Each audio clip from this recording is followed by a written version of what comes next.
the council really has been aware for many years that there wasn't a village hall in the village, and in the church, for instance, hasn't got a hall associated with it as well. And so the problem has always been, where do you build one if the parish council got the opportunity? And we actually managed to buy 4 acres of land in 2009, and once we got that, then that really unlocked the process, and we could start taking things further forward from there. And that's really where it all kicked off.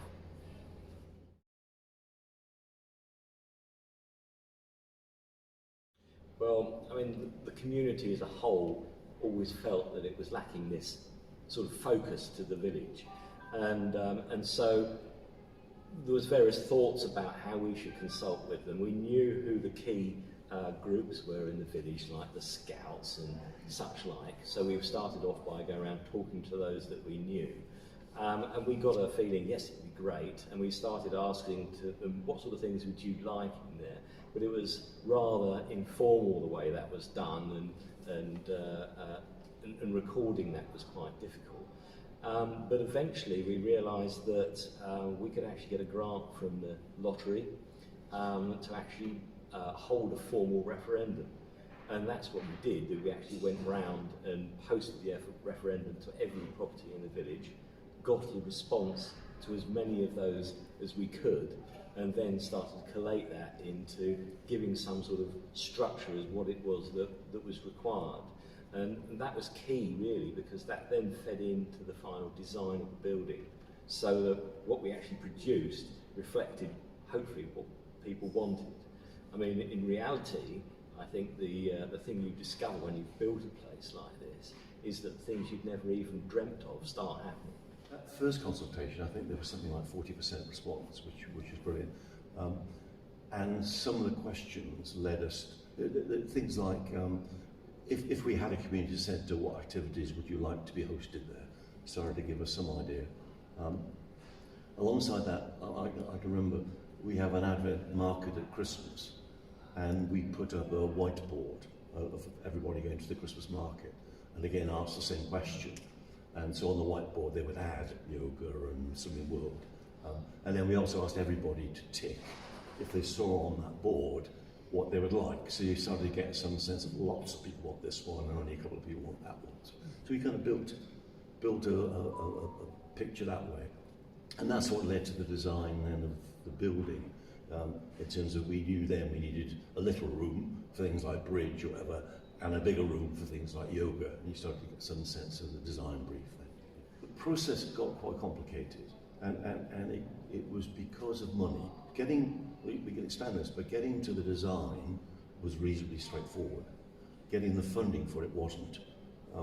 And we tried, I think the 3 different phases. The first was a conviction that, given there are thousands of fund providers, there'll be enough generous ones there that will give us the money to build it. And that failed. We didn't get anything like the amount of money that we needed. We needed, in the early designs, like £750,000. And it was very difficult to get more than maybe £200,000 from that. So phase 1 was, the fund providers aren't going to deliver the building in total. Phase 2 then, we looked at building houses on that plot of land to fund the community centre, and held a referendum in the village for their view, and it got rejected, 60-40. And then phase 3 then was another referendum that said, look, do you want to build a community centre or not? And if yes, then do you want us to build houses, or would you rather your council tax be increased? And they said, yes, we want one, not from houses, and you can increase our council tax. And that's what unlocked the funding for us. So in terms of contact with the community, it was as much about how we're going to pay for this as it was about what's in it. It was then they decided that to move it from the brewery field to the rec here, because both people thought it was better to have this as the community centre, and brewery field we turned into an H park. Yeah.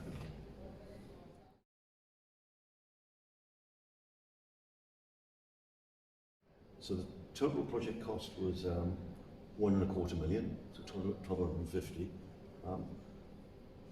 And when you say deliver on time, I mean, Tim was saying the project started maybe 2009, and I think it was 2015 where the referendum said yes, you can charge. Sorry, 2016, where you can charge council tax. So at the point where we could then fund it, so in 2017, it took us 2 years then. So once we cracked the funding challenge, then it took 3 years in that sense. And it came in, on time and budget. It took 10 months to build. When you dig what do you call it, when you dig off the building in May, in first turf, 20, let me get right, so where are we now, 2022, May 2019, we dug the first turf, and March 2020, so 10 months later, the building was finished. But it was we took ages trying to get the funding. The time was consumed getting the money together. So everything was really ready to go, and once the funding was there, then we could turn the key and it started. But of course, by the time we got there, we'd done a huge amount of planning, and we had a really good idea of what we wanted. We'd also gone through a tendering process to find a project manager for us, because that was something that we knew we didn't have the skills to do. So that was a key part of what we had to have in place as well. You brought a sense of three different components to it. There was one which was a public works loan, which was sort of the 1,250 for the building, 850 of it came from a public works loan, which the parish council, low interest rates from the government, and charged to council tax. The next 200 then came from a variety of fund providers, and some from council and some from charity, which maybe you should mention a bit about the charity. Right. Well, we realised from early days that the parish council was eligible for certain types of funding, but other types it wasn't eligible to receive, and you needed to be a charity to achieve that. So what the parish council did was to set up a charity as a separate organisation that could apply for these other grants, etc. But also with the idea that going forward, that it would metamorphose from a grant gaining or organisation into one that would actually run the building once it was completed. So I don't know if I did as well at the time. Yeah, And then the third source of funding then was parish council money. So we had some 106 money, we had pots of money that had been gathered.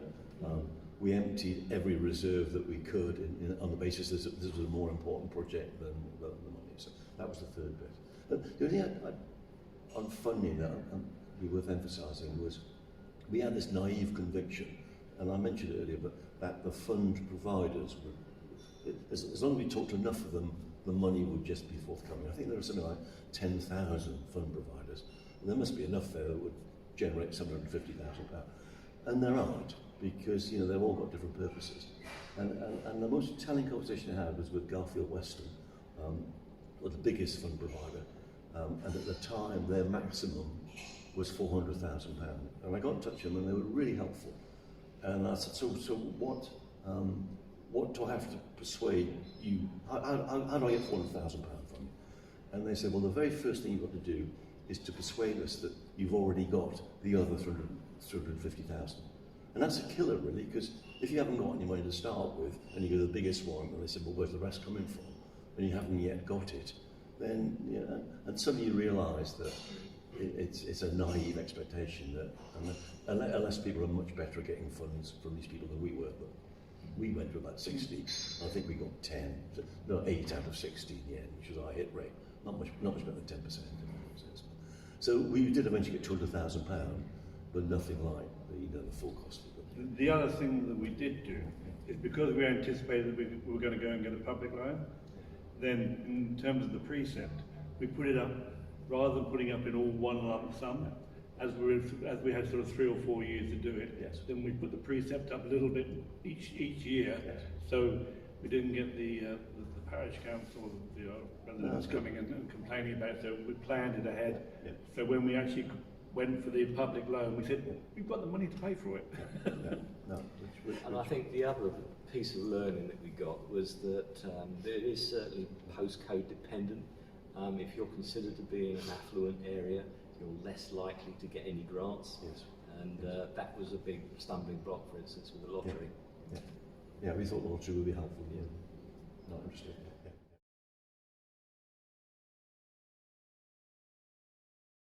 I mean, we finished the project in March 2020, and we were all ready to hand it over to the charity when, of course, we had the lockdown. So that, for about 6 months, it delayed the project. In that time, we turned it into a food bank, and we ran a food bank here twice a week for the period of time. And then in the August, we then handed it across to the charity so that they could then do all the internal work, because we'd done all the external work, we built the building, but they had to get all the furniture and everything put in, so we then handed it over to them. So quite a lot. Yeah, I mean, of course, the key thing from our point of view is that because we were leasing the building from the parish council, we didn't want to start a lease in March and take on the responsibility of all the standing costs for a building which we couldn't actually use. And so, obviously, it was key that we could delay the start of the lease until the point where we could actually start opening the building and getting income from the hire of rooms, etc.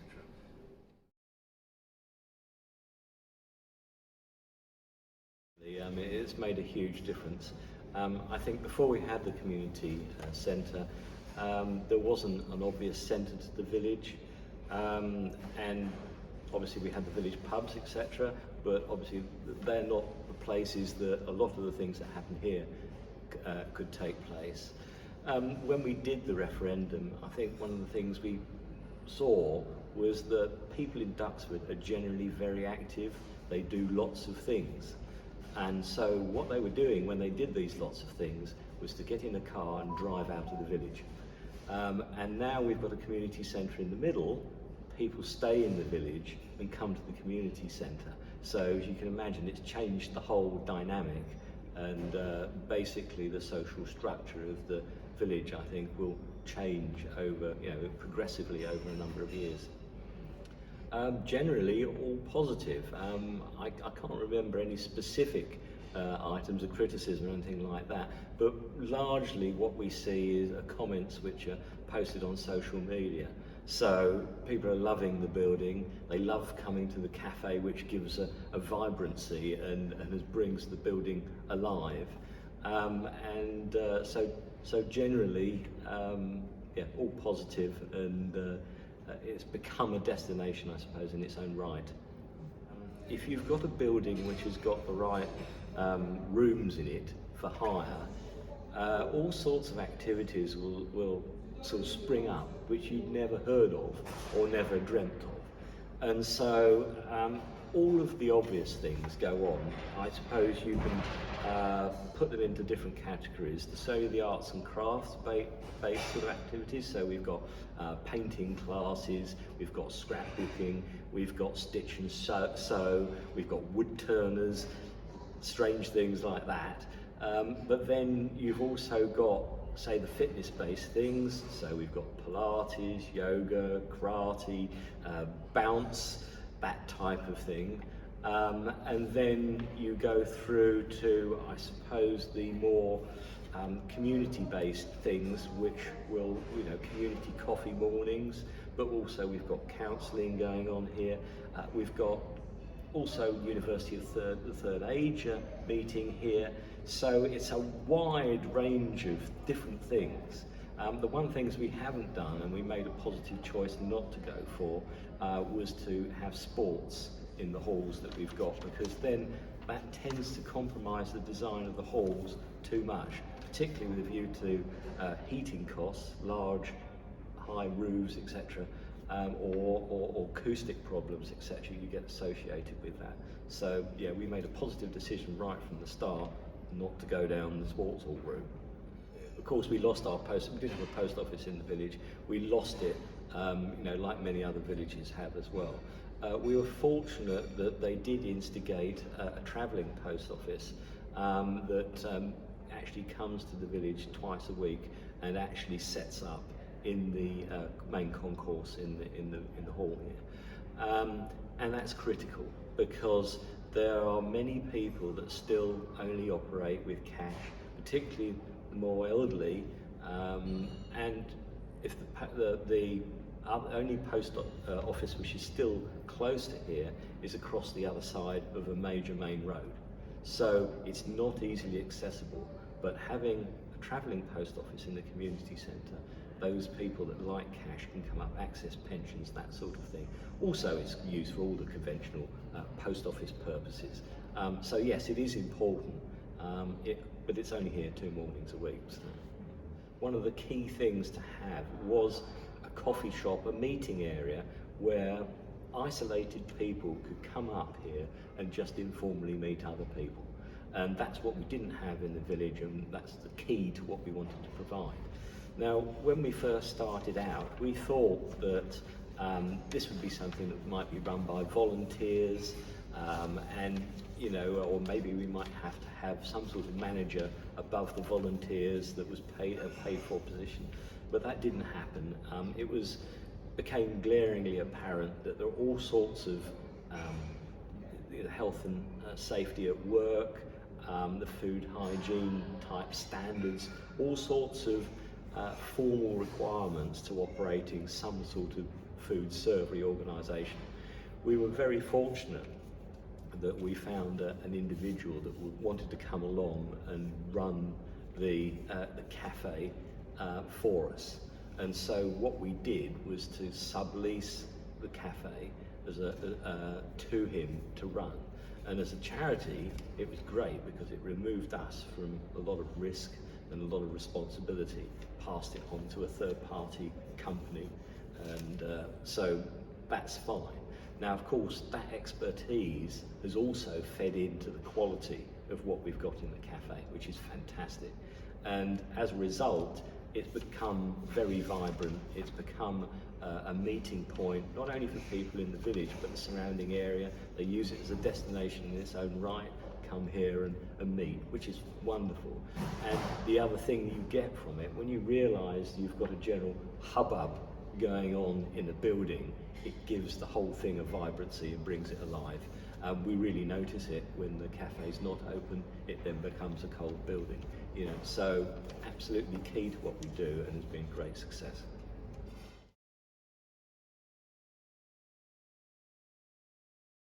Well, the charity has grown organically. So originally, the charity consisted of purely from parish councillors, and it was set up to access grants that the parish council couldn't.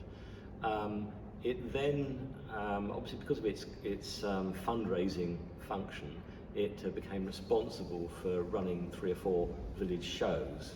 Now, by running village shows, that brought in people and started getting them involved.